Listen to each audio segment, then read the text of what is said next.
All right. Well, I think we will go ahead and get started. I think that there are people who will still be joining us as we go along, but for the time being, I think it's good that we go ahead and get this show on the road. So, my name is Jeff Kinesovic. I'm a technical officer at the Alliance for Health Policy and Systems Research at WHO, and it is a pleasure to have you all here this afternoon or this morning for the webinar on embedding research to build resilient health systems. As you will see from this webinar, embedded research is something that the Alliance holds really near and dear to its heart, something that we believe in very strongly, and it is such a pleasure to have some people who are working very hard to make that a reality, joining us from both Mozambique and Ghana in particular today. I just wanted to start by sharing a little bit about how the webinar will continue. So Livia, if I can get the next slide up, please. We will start with a couple of different introductions, and then that will be followed by two stories or case studies, however you want to call them, on using embedded research to really strengthen health systems, build resilient health systems, and ensure that there's learning that is going into those health systems. So we have one story from Ghana and one story from Mozambique. That will be followed by a bit of a panel discussion, and then there will be an opportunity, of course, at the end for any questions that you might have as participants. I see already from the list of participants that we have a number of other experts and partners that we've worked in other projects with here. So I look forward to that being a rich Q&A. If you would like to ask a question, feel free to, at the bottom, you should have the ability to ask a question in the Q&A panel, and we will be able to take that when we get to that particular section. So without any further ado, I would like to start by introducing this today and ask that one of our special guests, Lola Adedokun, who is the director of the Africa Health Initiative and program director for child well-being at the Doris Duke Charitable Foundation, who's been a great supporter of this approach and really instrumental in getting some of these projects off the ground. If we could ask her to say a few words to help welcome us today. Lola, over to you. Thank you. Hello, everyone. Thank you so much for joining us for this webinar. It's a pleasure to see the Alliance organize this important conversation in light of our current state of affairs. So a little bit about the foundation. We are a US-based foundation, but our board of leaders in 2007 really pushed us to embark on investing in a bold new investment in sub-Saharan Africa. And that led us to thinking about how we might push along an agenda around health system strengthening. But sort of core to that effort and investment, of course, was embedding implementation research and active data use and thinking as part of that health system strengthening adventure. We're so pleased that over the last several years, our investments in Ghana, Mozambique, and elsewhere have led to really structured, solid foundations for thinking and learning to really build what we think are truly resilient health systems. And at the heart of that, of course, is the leadership, both of our Ministry of Health within each country, as well as the researchers that have been developed, supported through those investments. Our greatest pride and our greatest legacy of this work, of course, has been to really build what we're calling equitable knowledge ecosystems or learning health systems that can really respond to crises, which you'll see in the Mozambique example, and also to just generally providing high quality services at the primary healthcare level to all citizens, as you'll see in the Ghana example. I just want to close with a gratitude to the Alliance and their leadership for promoting this agenda globally. As a funder, we do our best to promote this work, But of course, it requires the leadership of a global entity like the Alliance, as well as our incredible leaders within country and beyond, who've helped really lift up the critical importance of this work. And I'll just close by saying, I'm calling in here from New York City, and it's really inspiring to know that our leaders, particularly in sub-Saharan Africa, have so much to teach us as we work to better respond to this current pandemic and prepare ourselves for a better world for our citizens here in the US. So we have lots to learn. So I'm coming in with humility and gratitude for everyone who's been part of this process. Thank you so much. And thank you so much, Lola. That is a perfect introduction to our session today, and we really appreciate your words really setting the scene, and for your support and investment in all of these projects as well. So thank you very much. With that, I will turn to a little bit of an introduction from the Alliance's point of view and why we're so excited to be having this today, with a little bit of a focus on embedded research itself. So thank you. Next slide. Many of you are already friends of the Alliance and know quite well that our mission is to promote the generation and use of health policy and systems research as a means to strengthen the health systems in low and middle income countries. We do this through a number of different activities, including supporting capacity strengthening activities, knowledge generation activities, convening activities.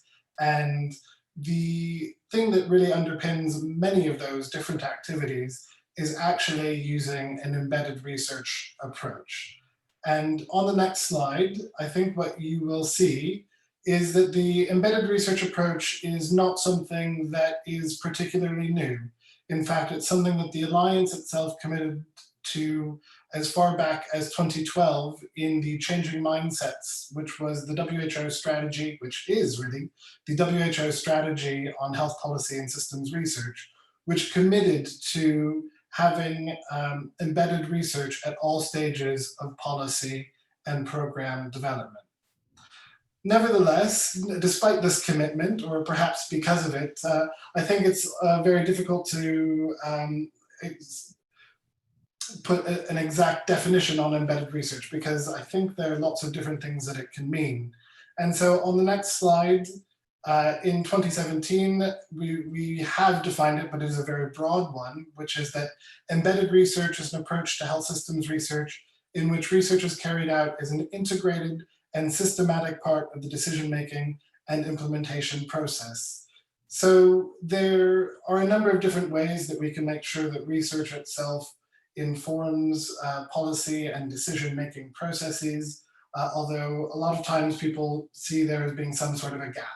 And what I think is so important about the embedded research approach, no matter what level it's working at, what kind of research we're actually undertaking, is that it really brings together policymakers, decision makers, implementers, researchers, communities, brings them all to the table to make sure that the research that is being undertaken is relevant and has the ability to feed into regular decision-making mechanisms. And we talk a lot about embedded implementation research, and you'll see several different examples of implementation research, but we do embedded research at lots of different levels. And I should say it's not just the Alliance itself that has been doing this embedded research. We've been doing it for a number of years with key partners, including UNICEF, who I believe has represented Gavi, and focusing on immunization work, for example, but all around the world and at different levels. But the Doris Duke Charitable Foundation has also been investing in this approach at a very large scale, and that's why we are particularly excited today to be showing these case studies from longer term work that they have been helping support in both Ghana and Mozambique. So if I can have the next slide. we see a lot of value in embedded research and throughout these different projects, and I think you'll see today.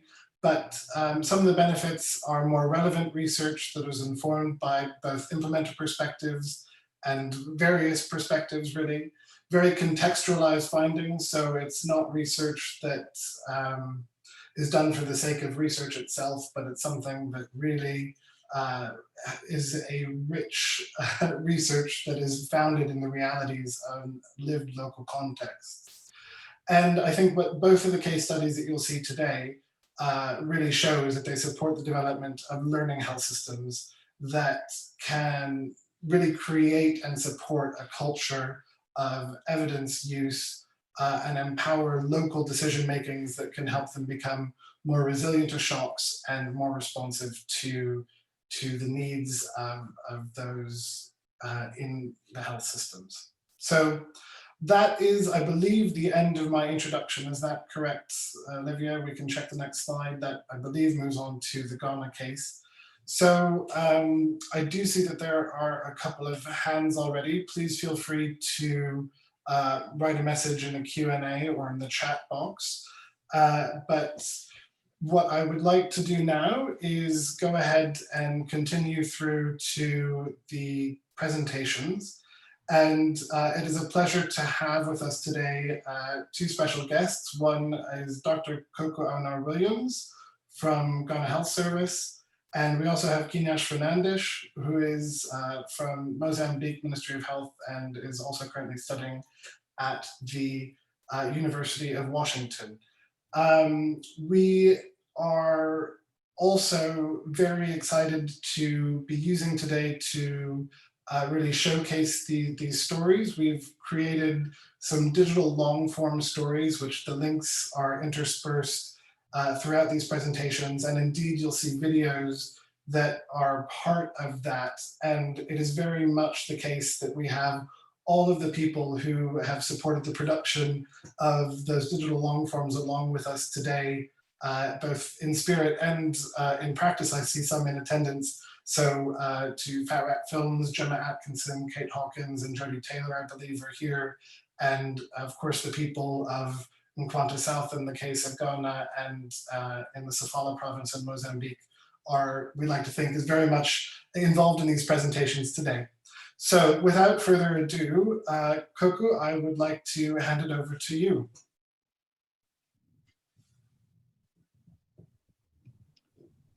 Thank you very much, Jeff, for putting this together. But let me also say hi to everybody and also say hello to Lola and all on this program, on this webinar.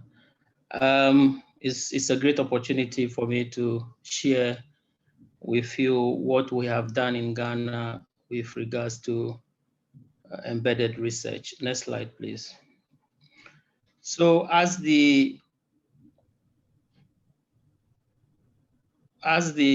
title, The Bumpy Road to Better Health Services, Ghana has a long history, long track record of developing its primary healthcare system. We actually, as a country, did not just wake up one morning and say, this is our PSC, no, but our PSC system, our primary healthcare system, went through a long history of research, and also trying to understand what kind of strategy should be used in terms of developing our PSC system. The priority initially for our PSC system was to improve maternal child health and neonatal health, especially in rural areas. If you look at our country, majority of the people, over 60% of the population lives in rural communities. And therefore it is important that when we are developing our health system, we try to reach those people. And like I said earlier, the design of our PSC system, which is the community-based health planning and services, simply called CHIPS program, it was not an accident. It's a result of, like I earlier said, many efforts in terms of research activities over the course of decades. Next slide. So our PSC system basically tried to look at the community level, When it started, we drew on models of care from other countries, and also a lot of consultation with local communities, with researchers, with implementers, with policymakers. And some of you may have come across what we call the Navranga Experiment. That led to the design of our PSC system. We look at the 4 cells experiment, where we have a cell which is a control cell. We have one cell that we have only trained volunteers. We have another cell where we have the trained volunteers with a health worker, a health officer, and then one with only a health officer.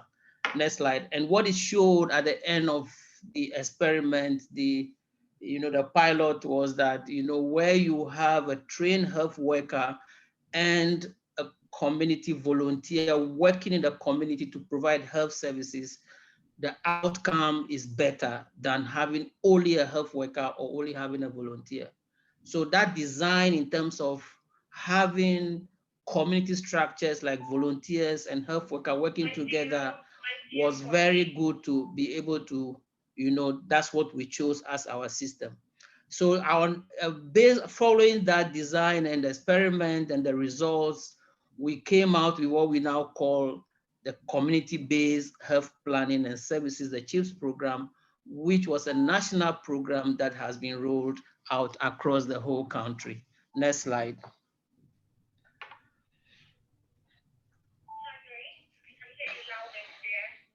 Next slide, please.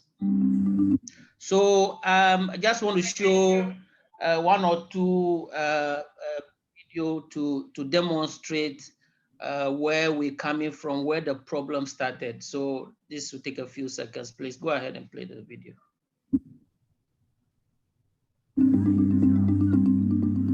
First of all, there were actors who did not understand the concept very well. There were people who just wanted to run with the model, and in the process, some of the very critical steps that needed to be taken got bypassed. And so the implementation was fraught with challenging.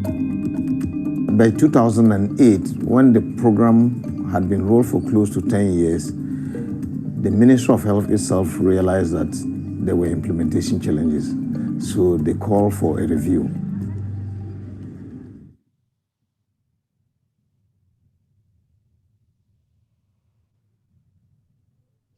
Yeah, so that was Dr. Ayaga Bawa, Professor Ayaga Bawa, who was the head of the research component of the study. I mean, he has a long history of working in Navranga Health Research Center and part of the team. Now, getting back on track through the process, we can watch the next video, please.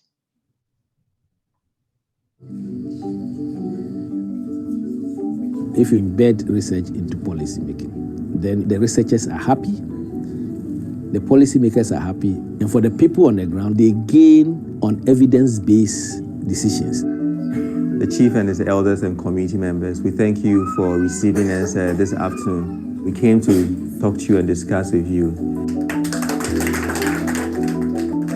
Any decision which is made will be very impactful because they've gone to the community to find out what they want before the research was run out. And then when they come back, the people at the community will know that that's what they are going to do, is what they asked for. You don't need a lot of money. If you put the resources where they are supposed to be, you will have the impact that you need.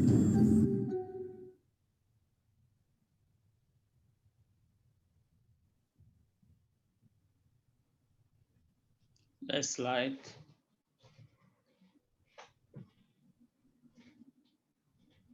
What we did in Nkwanta South was an eye-opener. We used participatory action research. The first thing we did was to give the CHOs the scorecards for them to score what they think is their priority in terms of training. And based on that card, we organized focus group discussions for the community. We brought all the groups together, the chiefs, the community members, and the health workers. And then the CHOs agreed on the issues to be treated. Based on these data, we arrived at 16 areas that they needed training. And then with the Ghana Health Service, we managed to develop this document. So we name it CHIPS Plus Curriculum.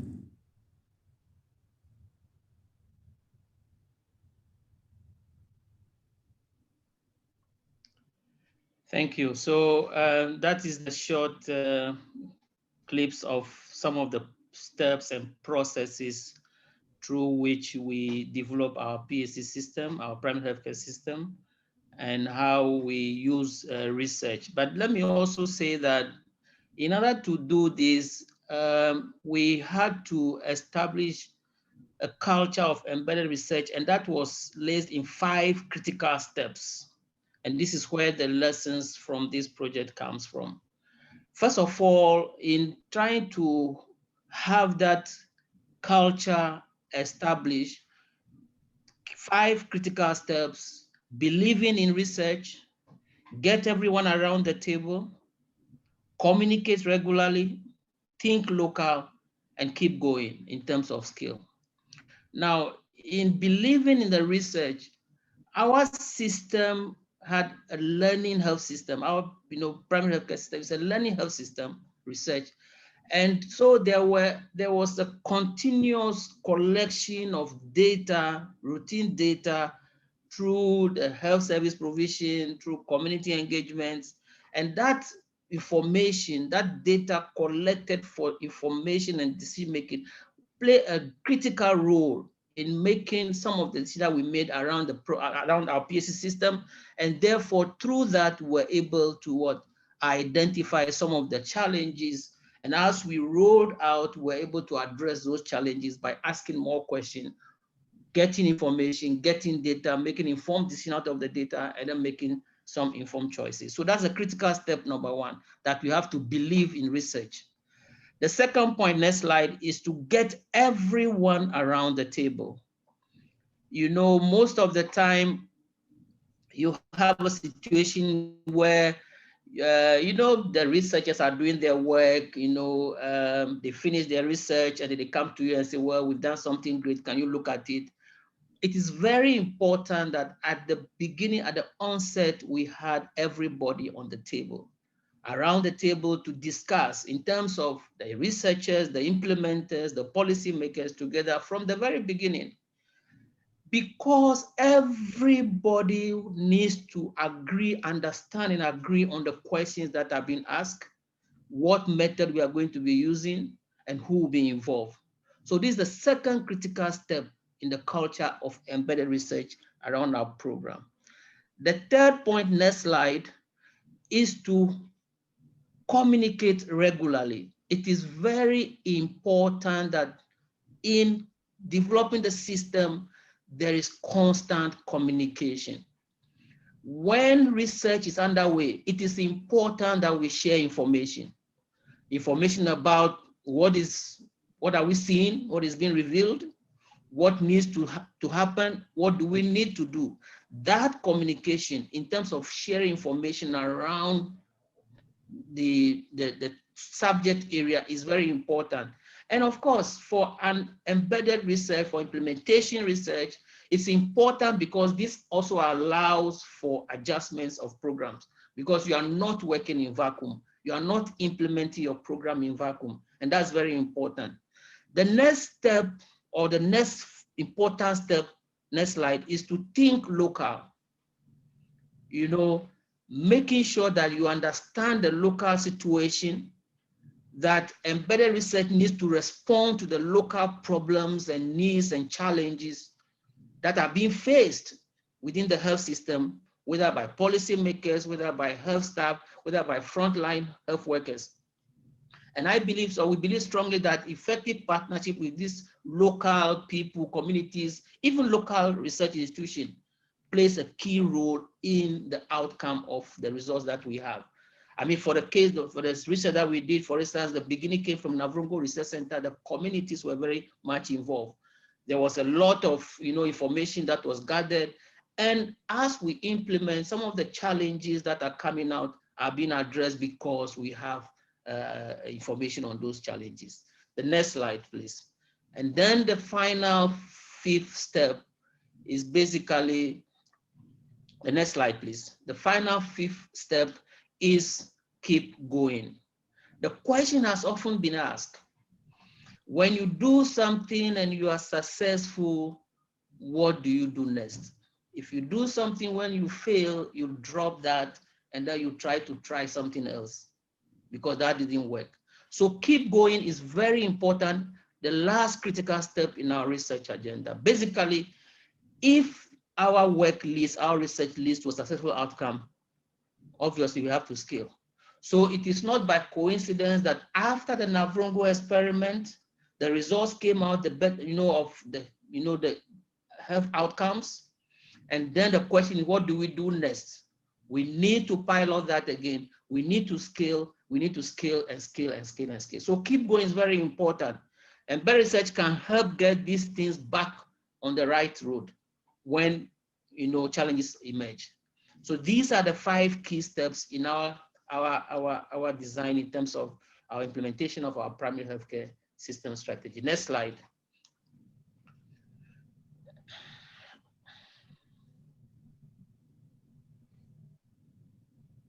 So I just want to end here by saying that, like Jeff said, we have quite an interesting multimedia story log frame that and everybody can go on the net and there's a full piece of that, the bumpy road to better health. This is just a summary of what we've done, and I'm sure there will be a lot of lessons to learn from there and share. Thank you very much. I'll hand over back to Jeff, please.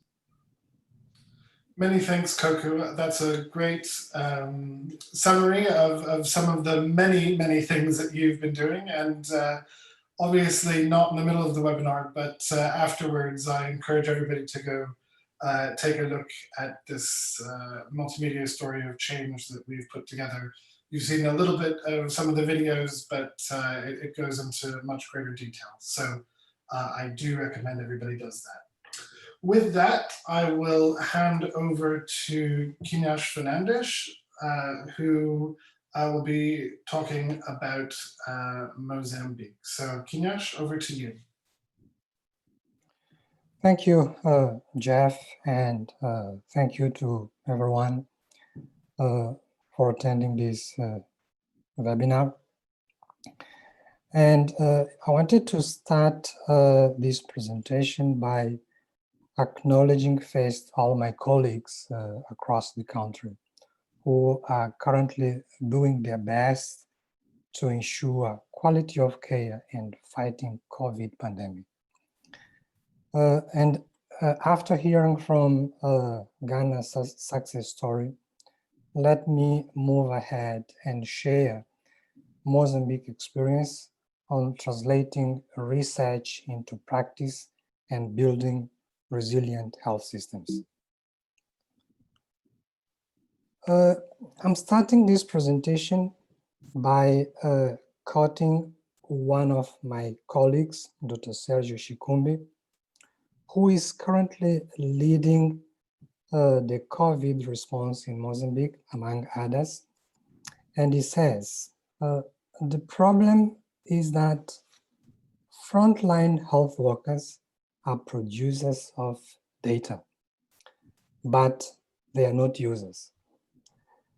In the Integrated District Evidence to Action Program ideas, data is shared with producers and they can make their own decisions and plan for the future. The reason why I am quoting Dr. Sergio is that first, he clearly identifies an essential bottleneck, that is data use for decision making. And second, he also recognized the role of frontline health workers in decision making. Very often we think that only what we call by bosses are those that have the power or role to make decisions. During the couple of years, we have been working to change this paradigm And the ideas program that I'll be talking about is really helping to fill this gap. Next slide, please. The ideas program, actually it's a phase 2, is currently being implemented in 12 districts and 154 primary health care facilities in 2 provinces of Mozambique, covering almost 2.5 million people. The intervention is a package into an iterative 3-step process. First, there is a health system readiness assessment that is followed by audit and feedback meetings to identify gaps and develop action plans at the health facility level. These meetings are held for each district, bringing together facility MCH nurses, district supervisors, and provincial level supervisors. Audit and feedback meetings are a core component of the intervention, as they create an adequate space to performance review and experience sharing. They are an excellent learning space based on what we have been learning from implementing this approach.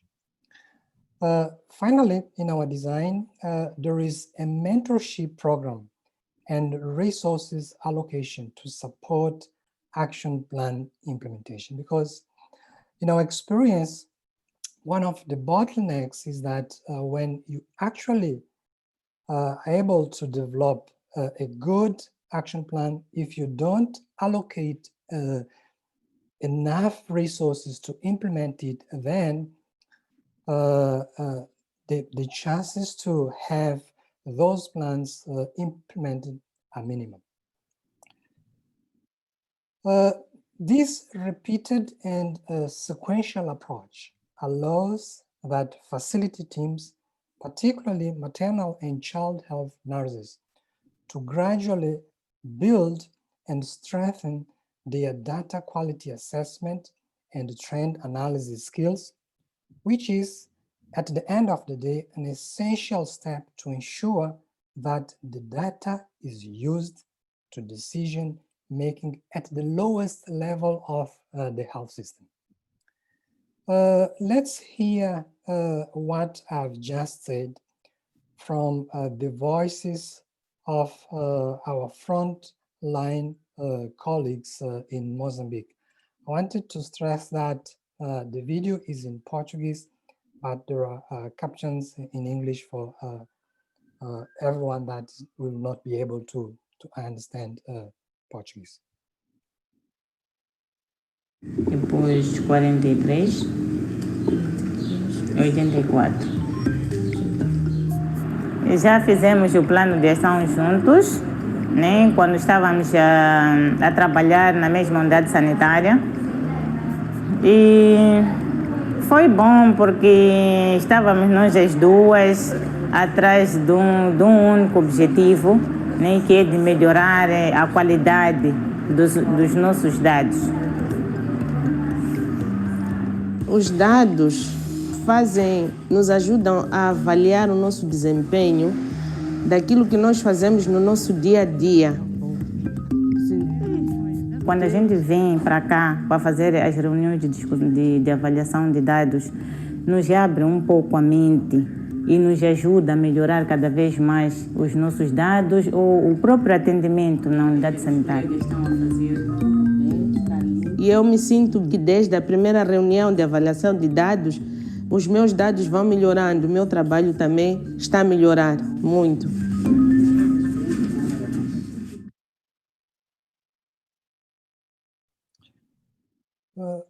It has been such an encouraging to hear from our colleagues from Frontline to talking with confidence about data and stressing how important it is for them to participate in those meetings and be able to identify bottlenecks and actually make decisions at that level and implement those action plans. So then what makes Mozambique's case a successful example of embedded research? The IDEAS program was designed and is actually being implemented with strong leadership and engagement from decision makers across all levels of the health system in Mozambique, from the health facility until the MOH headquarters. We were able to bring together policymakers, academic and research institutions, and frontline health workers from the very beginning of this process. The IDEAS program is addressing a critical priority. Actually, when we read the MOH or the Ministry of Health strategic plan, we see that neonatal mortality is one of the top priorities. And the program from the very beginning has identified that priority. And we are all on board on that. The IDEAS program really follow the basic principles of implementation science. Rather than trying to test a new intervention, we are prioritizing testing implementation strategies to scale up evidence-based intervention. Evidence-based intervention, I mean, we recognize that there is a lot that is proven to work, and we are focusing on making things work in the real world. The program is embedded within the routine system. From the very beginning, we were able to embed the ideas within the functioning structure of the health services. There are no parallel mechanisms, which is typical, for example, in vertical programs. There is a strong commitment to creating a learning system to ensure that the program is sustainable and that we can scale up. And finally, the program has a robust evaluation framework that is in place and is working normally with support from all of the stakeholders. Next slide, please.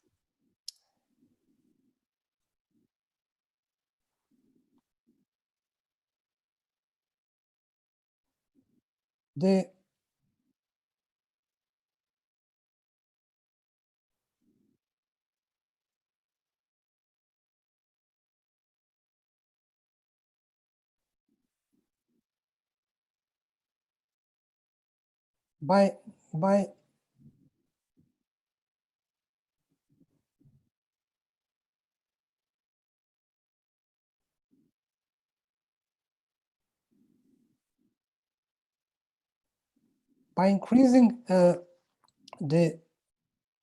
I'm having troubles with my internet.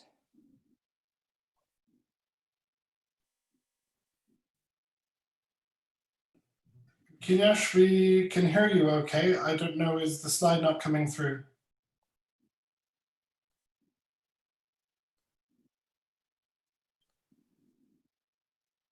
Yes, I think I'm having troubles with my screen.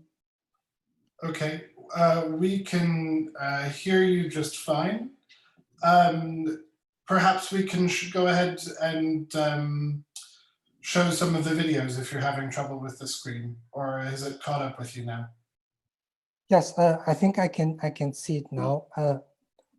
You know, by increasing staff comfort, the IDEAS program is really helping to build resilience in frontline health workers. And I want to take this opportunity to show some videos about how our colleagues in frontline have responded to a specific shock that happened in Mozambique, and I believe we all remember it. I'm talking about the cyclone Idai that hit Mozambique in March 2019. The cyclone Idai affected almost 2.1 million people and killed almost 600 people in Mozambique. It destroyed around 90 health facilities and about 3,000 health workers' houses were damaged. However, if we look at the data, a few months later, we were able to return to the normal. I wanted to share this. There are 4 videos that my colleagues will share how they were able to respond to that specific shock.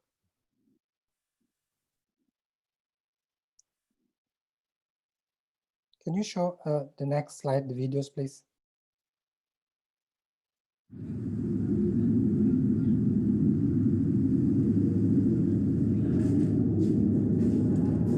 Acho que nenhum de nós se esquece do 14 de março.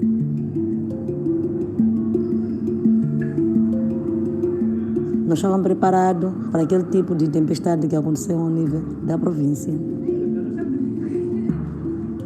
Aqui no hospital e outros nossos centros de saúde, não demos muita conta que teria a mesma intensidade.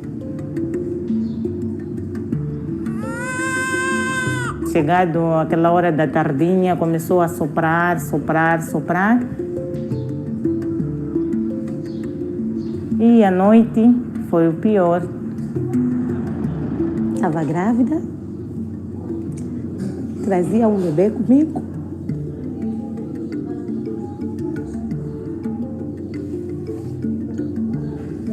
Foi acontecendo aquela ventania, foi soprando. Eu vi o teto da minha casa a sair. Não foi fácil, mas consegui estar firme.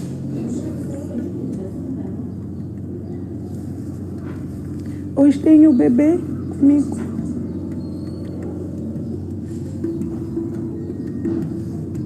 E fui espreitar pela janela, vi que fora haviam casas destruídas, coqueiros caídos.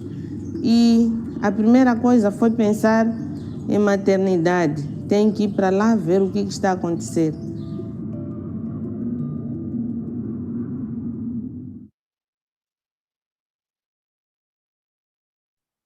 Next video, please.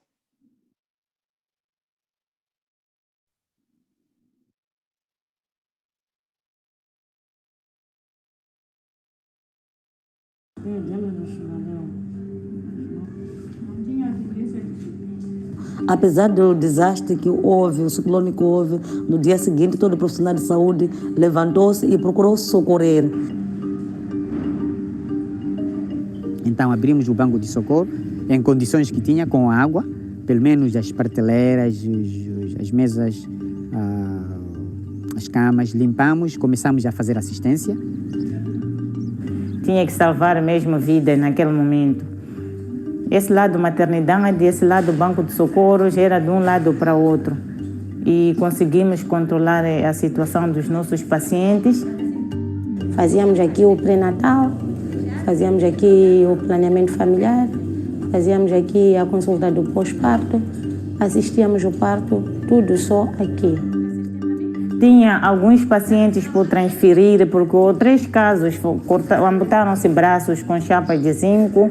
Outro caso também que foi mais grave, abriu-se essa parte da cabeça. Mas encontramos que os caminhos estavam bloqueados e nós naquele dia não tínhamos transporte. E ficamos assim, era só suturar, só a maneira para prevenir hemorragias e mantermos assim. Bom dia, mamãe. Eu acho que tornar-nos resilientes seria sermos capazes de conseguir responder o desafio no momento. Não ficamos desmoralizados, não ficamos sentados porque tudo está destruído e a vida acabou. Aqui nós levantamos, erguemos a cabeça no dia seguinte e pusemos a massa na mão porque tínhamos que atender o povo.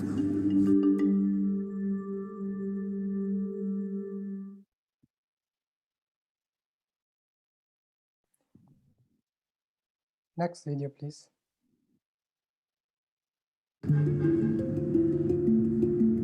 E encontramos o hospital em situação péssima. A água continuava no nível das coxas, em cima do joelho. Dali que nós passamos pela maternidade, vimos as crianças que nasceram durante a noite. Antes tínhamos sim grandes fragilidades. Com o projeto Doris Duque, nós aprendemos a olhar para os nossos dados. É bom na medida em que nós produzimos o plano de ação e repare que naqueles planos de ação nós colocamos lá soluções a meu nível. O que é que eu tenho uma fraqueza? O que é que eu posso fazer a meu nível, sem precisar de muito input, por exemplo, do Ministério de Saúde, ao meu nível, o que é que eu posso fazer para corrigir aquela situação? Para nós, o ciclone já tinha passado. Para nós, tínhamos que criar condições para reerguermos-nos e trabalharmos para aquilo que seria a reposição dos serviços.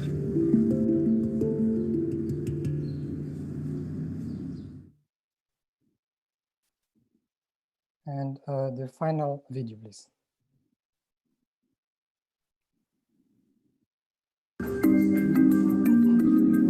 Essas meninas são muito resilientes, sim. Se for a ver com a história que elas contaram durante o ciclone, a Faustina estava grávida na época. Mesmo estando grávida, depois daquelas cheias, ela não deixou de trabalhar. Tanto a Ana Tércia e a Joana, elas estiveram nas suas unidades sanitárias, não abandonaram.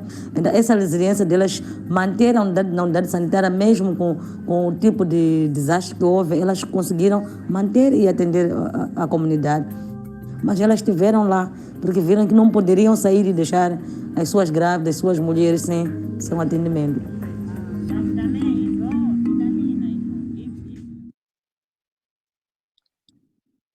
Yes. These 4 videos that we saw, they really describe well a dramatic situation that happened in the setting where we are implementing the IDEAS program. And we can hear from our colleagues how they were able to respond to that situation, being part of the affected people. This to us clearly shows signs of individual and system resilience.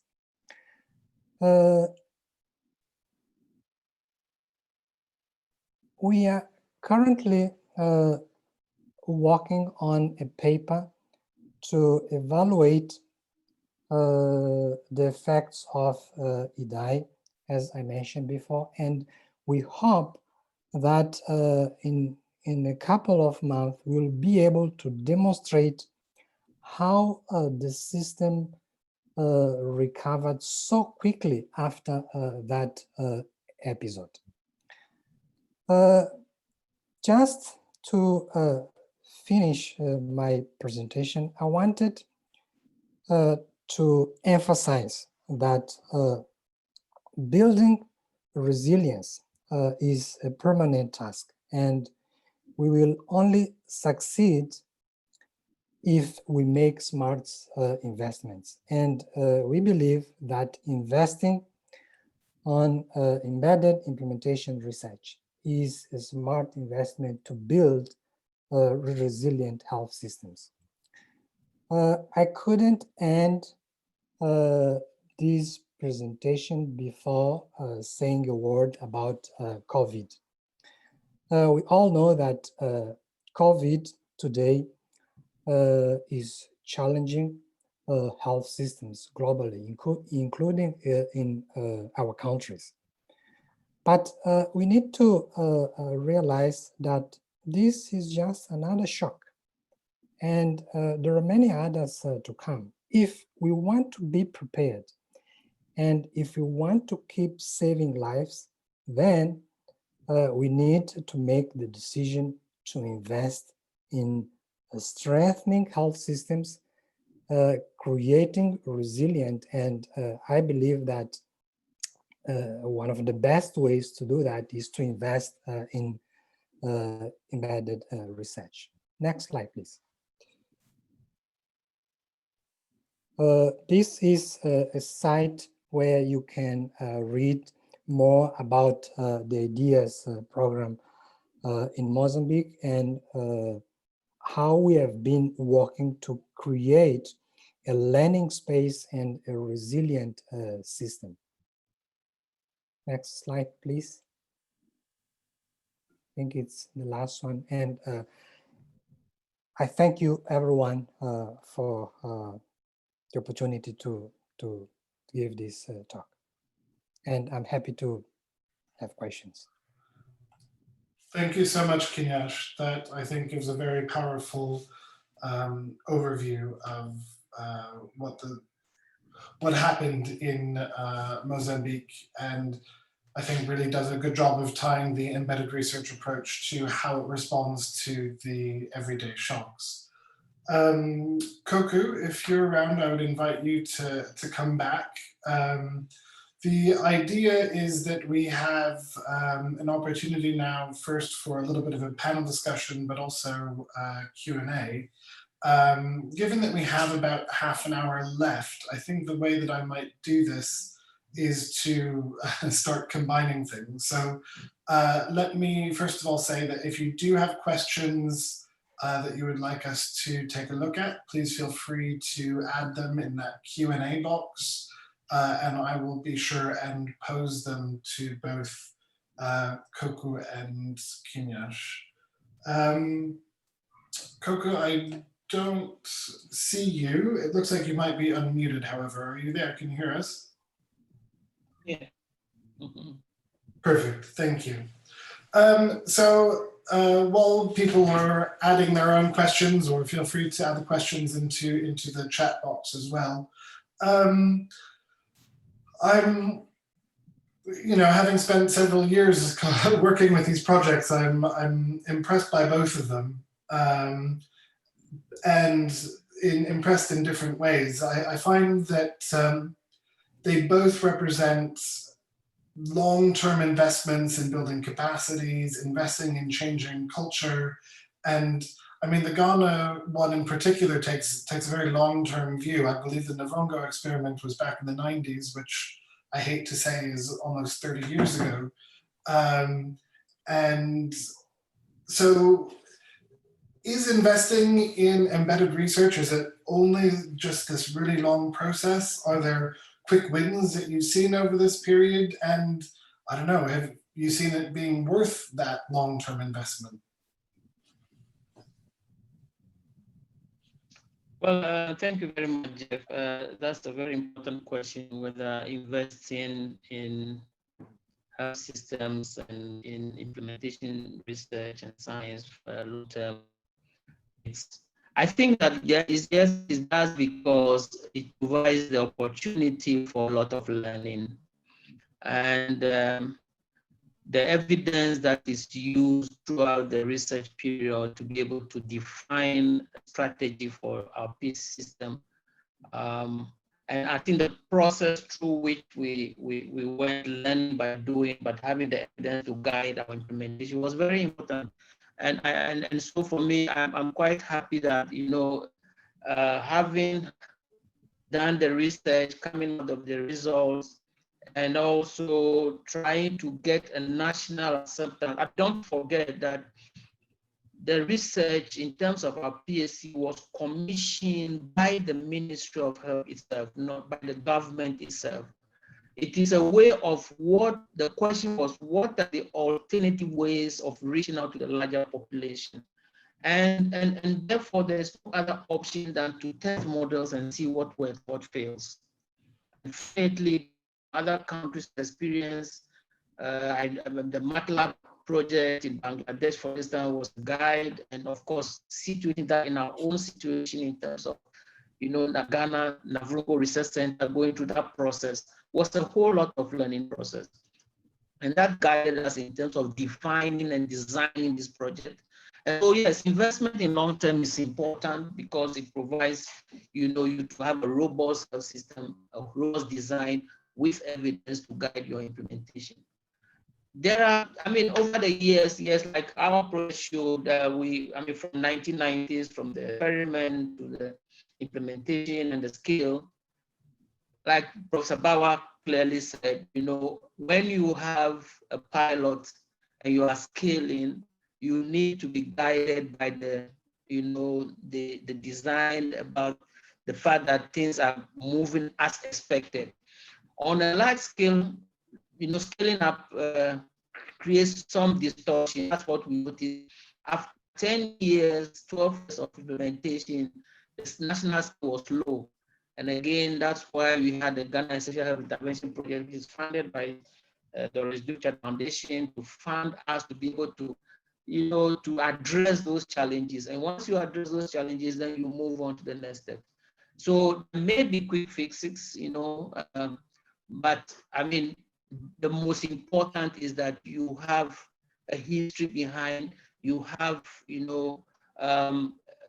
a learning process that guide your implementation. Yeah. Thanks, Koku.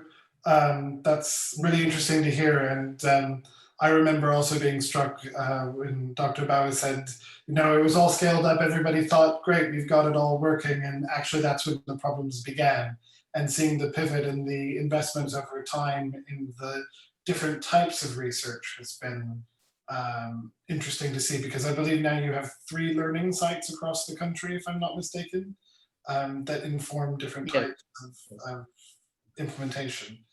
Is there something you'd like to add on that?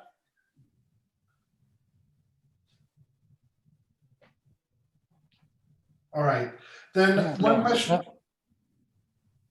Sorry, one question that's come through, and it echoes something that I was going to be asking anyway. So this is good that we can pull this into the conversation. This is from Karimata Ba, and it goes to both of you. It's clear that embedded research is effective and requires different entities and levels for successful implementation. But I imagine there must have been challenges in getting the various systems on board. Could you please speak to how you overcame such challenges, if any, especially as other nations look to your success in strengthening health systems and improving health outcomes? So very related to that, that is a question that I've had. Has this been easy to get buy-in for this approach in your different ministries and at these different levels? With buy-in from the researchers, buy-in from that, and how were you able to go about that? Kinesh, perhaps you want to start. Yes, Jeff, but let me add first to what Kuku has been saying about the long-term investment. If we take into account that building or strengthening health system is actually a long-term process. It's critical to us to have the kind of research that allows us to learn as we go, as Kuku was saying. So I do agree that investing in embedded research and implementation research, it's a long-term investment, but it's a worthwhile investment if we think that the best way to address public health issues is by first having strong systems. Getting back to your questions, I don't think that there are easy tasks in this process. We always have challenges. It's critical to us to understand all the bottlenecks, to understand the context, and be able to address those bottlenecks and challenges accordingly based on our specific context. In Mozambique, for example, and taking the example of the IDEAS program that I have described, because it was implemented in the central region of Mozambique, that has a long story of supporting operational research and now implementation research. There was a strong buy-in from the local authorities from the very beginning. And we see now that after almost 10 years working on building the culture of data quality and data use, that the buy-in still high at that level.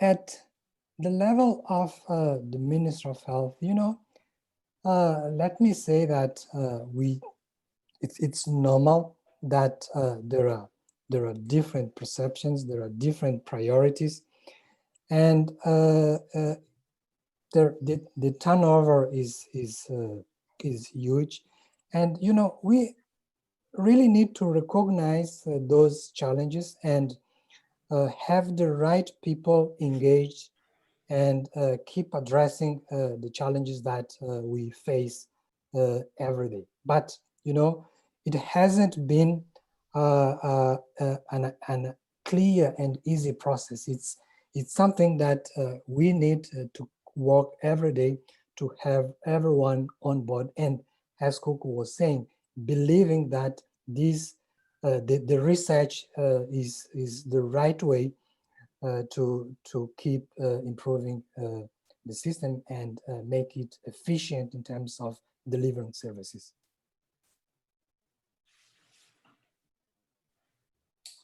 Many thanks, Kenya. Let me just add a bit to what Finas have just said in terms of getting a buy-in. I think Ghana was in a very unique position, and that probably was an opportunity that we had, and for being very important, that in terms of finding the answer to how do we provide primary healthcare services to reach the majority of our people, that question actually came from the ministry itself. The Ministry of Health itself was trying to find answers to how to reach the majority of the population. Pre-colonial, colonial history, our health system has been focused on the urban areas, constructing huge hospitals. The majority were not having any services. So how do we reach those people? That was the question. And that question came from the Ministry of Health itself. And so it was obvious and easy to have that national governmental buy-in. And the research was commissioned by the ministry itself. What are the alternative ways of trying to reach out the larger population, which is out there in rural communities that are not having no access to services? And once that research results came out, it was essentially the results to make some decision out of it, basically by convening, national conferences to discuss the results, and then come and say, look, now we have found the answer. This is the way to go. And from there, the ministry developed what we call the national policy to guide the process. Out of the national policy, develop implementation strategy plan, and then of course the rollout. And the rollout was also guided and led by the Ministry of Health, So the time was okay. Then what is left now is basically how do you engage the same government, same ministry, to put in the resources to make it work, for instance, or even to get the other research institutions, researchers, to constantly be reminded of find out if there are challenges within the implementation processes and then how to address that going forward. And that's how come in handy, of course, the learning by doing the whole process of implementing research, trying to find out why the scale is low and how do we scale it up further. So yeah, but then we had quite in a good way because of the governmental involvement. In other countries, you might not have that, and that's why you might need a lot more efforts and strategies how to bring in other stakeholders able to buy in. There were local engagement of local communities, the chiefs, the people, you know, in terms of even designing the process and for them to accept how they want those services to be delivered. And I think that's very important. Thank you very much. Thank you. Koku, in your presentation, you very kindly outlined 5 steps that were critical in getting this embedded research approach working for you. You know, I guess I'm thinking from the perspective of if I'm in a ministry somewhere and I want to get something like this off the ground, is there one thing that I should be doing that that's been really critical to making this successful approach? And the question is to both of you, but I note that Koku, you already had some of that in your presentation. If you want to. Go ahead, Koku, and then Kinesh, I'll hand it over to you. Well, I think that the local context, the thinking local is very important. But I think one of the things that we have found very useful, thinking local, the context, and making sure that you are addressing the local challenges that are coming out of implementation and trying to find solutions. And mind you, most of those solutions also you can find in the community where you are working. Okay, not necessarily generalizing them, but you know, specific rural context community. But I wanted to talk about one also very important thing, that's having everybody on the table at the beginning.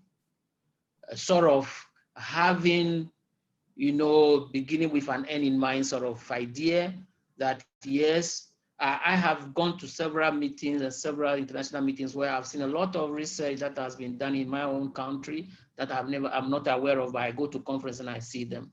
Okay, I have been in a situation where people will come and say, look, we have done this study, you know, try this in, I mean, whether it's a program study, whether it's TB, whether it's HIV, whether it's something, and then they come and say, look, we have great result, can you take it up and implement? How do I take up something that I'm not part of the discussion at the beginning? So thinking with the beginning with an end in mind is very important. And therefore, that is why it's important that at the beginning, everybody is involved at the table, sitting around the table, the researchers, the policymakers, the implementers, and that is what is going to make it easy and convenient for the scale or implementation even.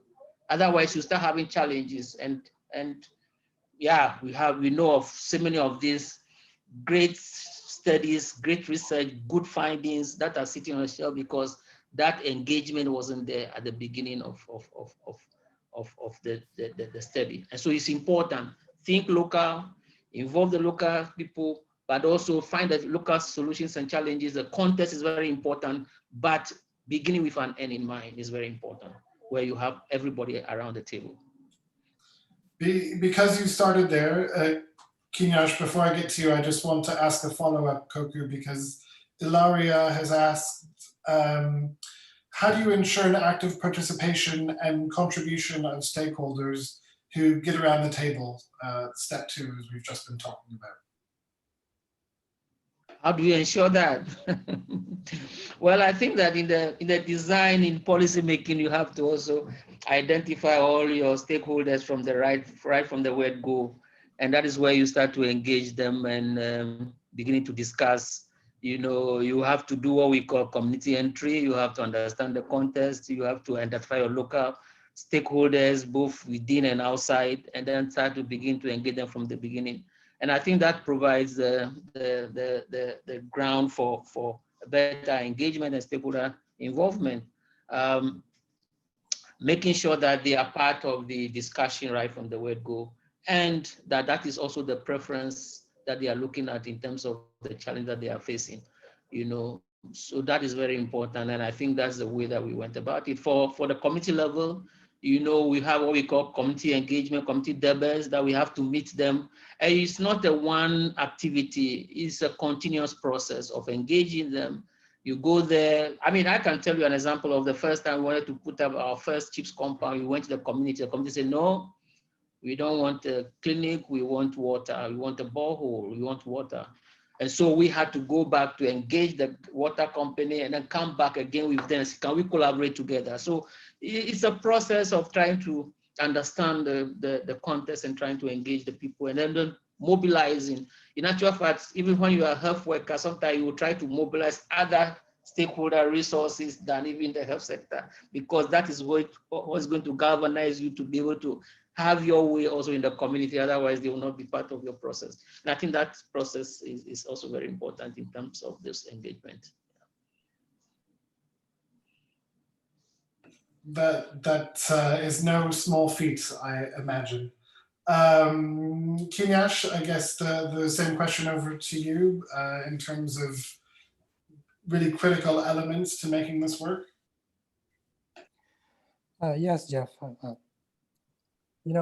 As Coco was saying, I think to me, it's a really important not to skip steps, and a critical step to have everyone on board is the initial point where we are able to engage everyone and have everyone on board. And that to me, it might be simple, but at the end of the day, it may be it can get very complex, because when we really talk about embedded implementation research, we want to have policymakers, researchers, implementers, and communities together, and to ensure that we address everyone's priority. It's not always an easy task. For example, for a policymaker, time is really a critical component. No matter how good the results, how robust the methods are, but if I get as a policymaker the results when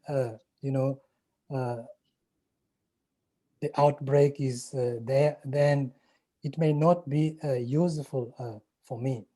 But for a researcher, for example, being able to conduct a research and using the most appropriate methods, that's a critical thing. So, being able to balance all these expectations, it's not that easy. And we have to ensure that from the very beginning. So there is no one simple way to do that. But to me, I think if we invest on building trust between the institutions, if we invest on building trust and confidence between the stakeholders, it's just a matter of time, because the results of this work, of working together, will speak itself, and will make everyone believe that this is the right approach if we want to be more efficient and build resilient health systems. Thank you. You just used the word resilient, and I think anybody today appreciates that around the world we're facing a very difficult situation that continues to evolve, and people continue to adapt in the response to COVID-19. I guess the Mozambique story makes a pretty explicit link between the role that this embedded research project played, although it wasn't focusing on emergency preparedness or emergency response, because of the changes in trust, the better use of data, some of those health system strengthening efforts that went into it, it was in a position to respond to Cyclone Idai. And I guess that's been a year and a half now. What have we seen in both Ghana and Mozambique in terms of the COVID response? Have these sort of situations and this approach paid dividends in the current situation in which we find ourselves? Coco, do you want to? Can you repeat that question again? Just a minute. Okay. Did you want me to repeat the question? It's basically, hasn't this embedded research approach and the structures that you've been able to put in place, has that at all helped in the COVID-19 response in your countries?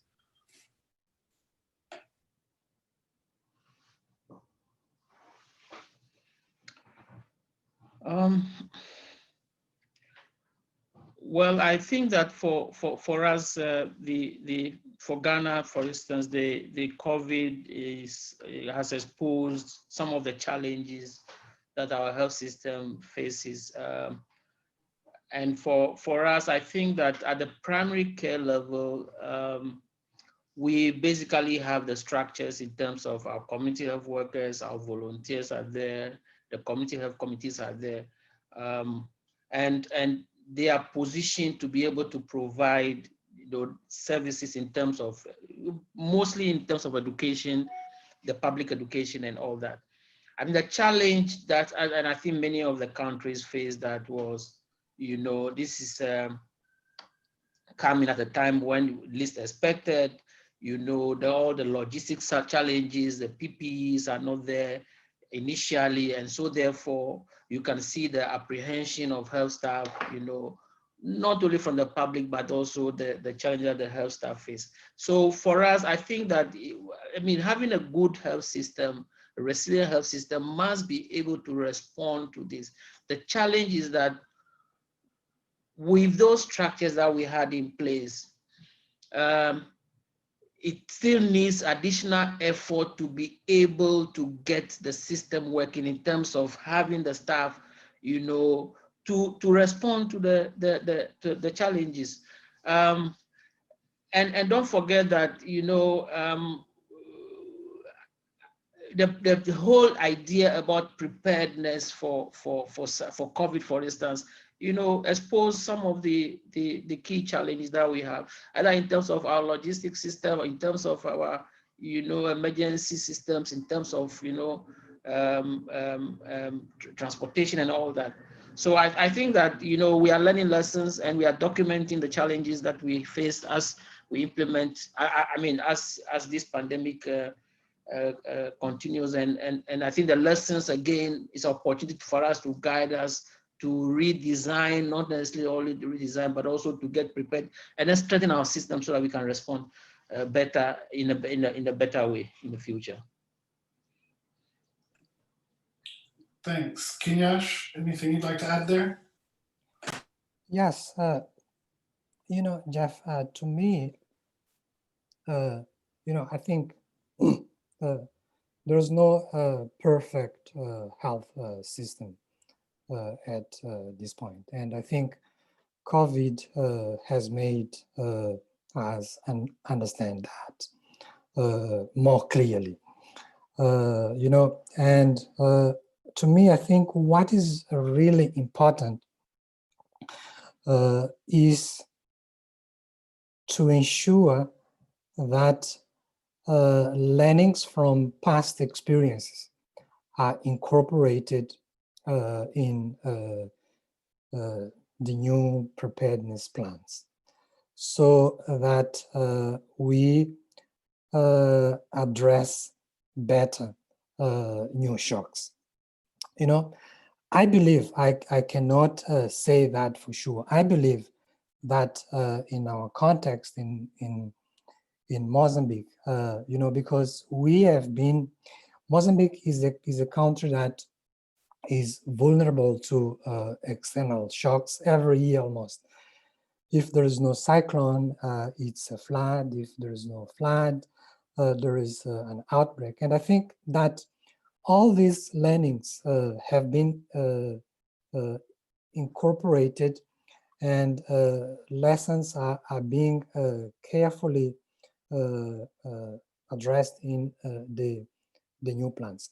You know, because of that, I can say now that with support of the Alliance, we are now conducting a study. I believe that by February we will be able to speak with more confidence about that.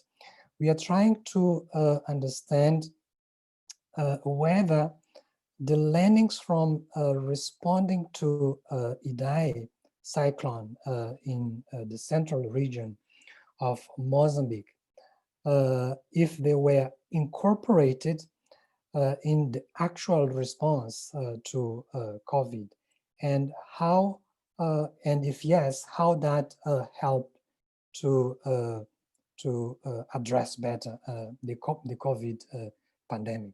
So I think, to me, just to summarize, it's a question of recognizing that we have to have a learning system and appropriately give the value to the lessons for any specific situation.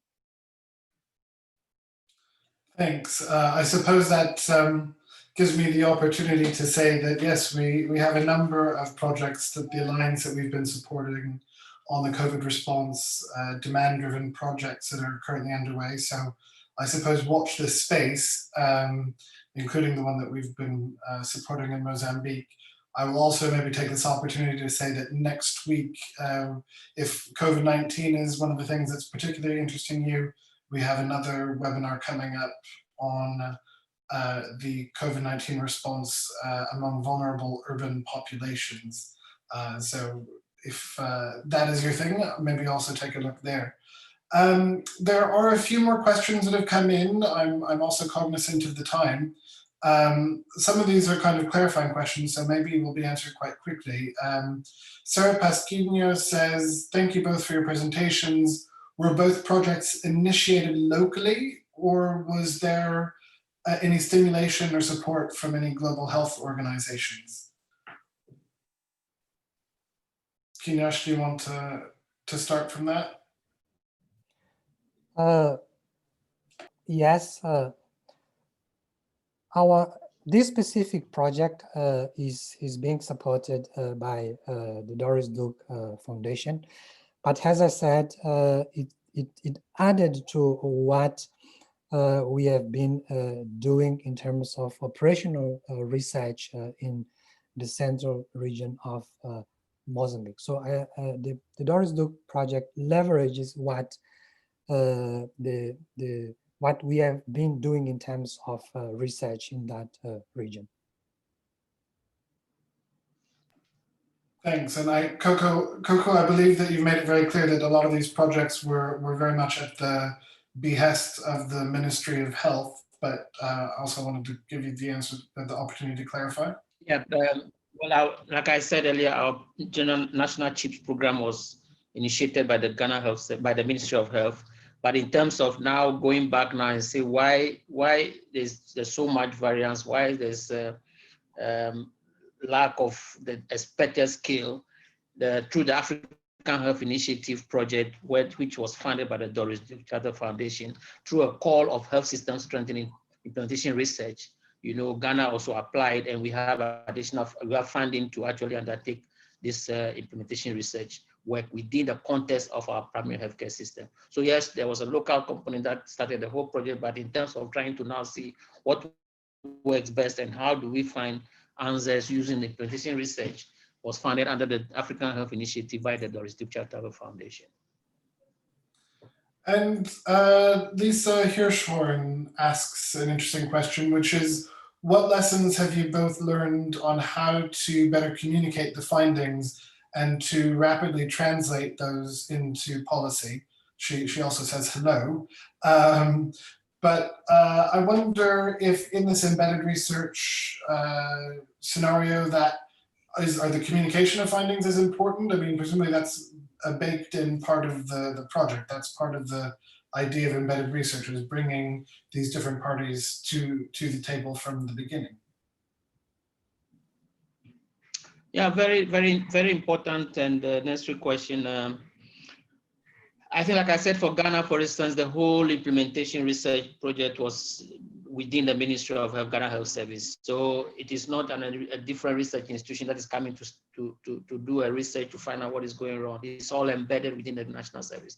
And once it's embedded in the Ghana Health Service, the Ministry of Health, the uptake of the results in terms of its implementation and policy direction was very clearly defined.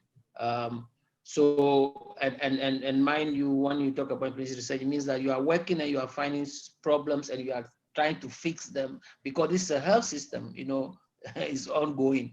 And so it's the ministry, the Ghana Health Service, that is actually directing or leading the implementation together with the University of Ghana RIPS. That is also for the Navranga Research Center that are doing the evaluation and all that, and feeding back to the Ghana Health Service, the Ministry of Health, to be able to design. So in actual fact, in 2016, when we redesigned, revised our national primary healthcare strategy policy, it is some of the results from these findings that actually inform us in those changes that we did. So we have the Project 2000 that we had to revise based on these findings, and then the redesigning the strategy. So yeah, that's the way that it is. So it's embedded within the health service. And this is quite different and unique. I mean, in some countries, you see that these are done by a different and independent research institution, and that again creates its own challenges of how do you take up the results and try to fix them within the policy environment and implementation. Yes, I think in the Mozambique context, it's quite similar. You know, the beauty of doing embedded implementation research is that you are able actually to use the results and keep improving your intervention. And as I explained from the very beginning, the IDEAS project was from the very beginning embedded within the routine system. There are no parallel mechanisms. So if you, for example, visit Sofala and Manica, you will see that there are no one specific program called IDEAS. You know, it's the system that is providing and delivering the intervention. Excellent. As I mentioned, I'm aware of the time. There's still a few questions that are outstanding, but I think I will take this opportunity to say thank you to both of you and to Lola, to everybody who's participated today. Do you have any final closing words before we go? Kinyash, as you still have the floor, anything else you'd like to add? No, just to thanks Jeff for this opportunity, and we are happy to still collaborate and share our experience on this field. Thank you. Thank you. And Koku, any closing thoughts? Well, thank you also. I mean, I just want to follow what Kunya said, to thank the organizers of this very interesting webinar in terms of implementation research. I want to encourage everyone who is on this webinar to go and look at and view the video on, you know, to get the details from what we've actually done. The time is too short to tell the full story, but quite a lot has been said in that video. But also to say that is, you know, the lessons are guiding us to improve our health system. I want to make the point again that beginning with an end in mind is very important in health system development, so that you know where you are going and you are guided by the result. The use of data is very important for sound decision making is very important, and so on and so forth. So thank you very much for the opportunity, and we are ready to share with you any other materials or information that you need on this project and on health system manipulation research. Yeah. Thank you so much to both of you. It's been a pleasure hearing from you today and getting such interesting insights on how embedded research really plays out. And I think you both made the point very strongly that the research that you've been able to undertake is very much embedded with the system. It's not about creating parallel tracks. There's no ideas program when you go to Safana. And I think that's really interesting to hear about. And I would encourage, as Coker did, everybody to please take a look at the digital long form stories of change that we've put together. They're available at hpsr.org/chips for the Ghana story and hpsr.org/ideas for the Mozambique story. Feel free to share them, use them as teaching resources, encourage other people to use this approach. And thank you all very much for participating, and we hope to see you again in the future. There are a number of events coming up, including HSR 2020, and maybe we will see some of you in those various events. So thank you all very much, and have a good day or evening, depending on where you are. Bye all. Sorry, I will say we have made a recording of this, and we'll make it available to everybody as part of the presentation. So all these resources will be available. I see there are a couple of chat questions coming through as to whether or not they are. They will be. Thank you. Bye. Thank you. Bye. Thank you.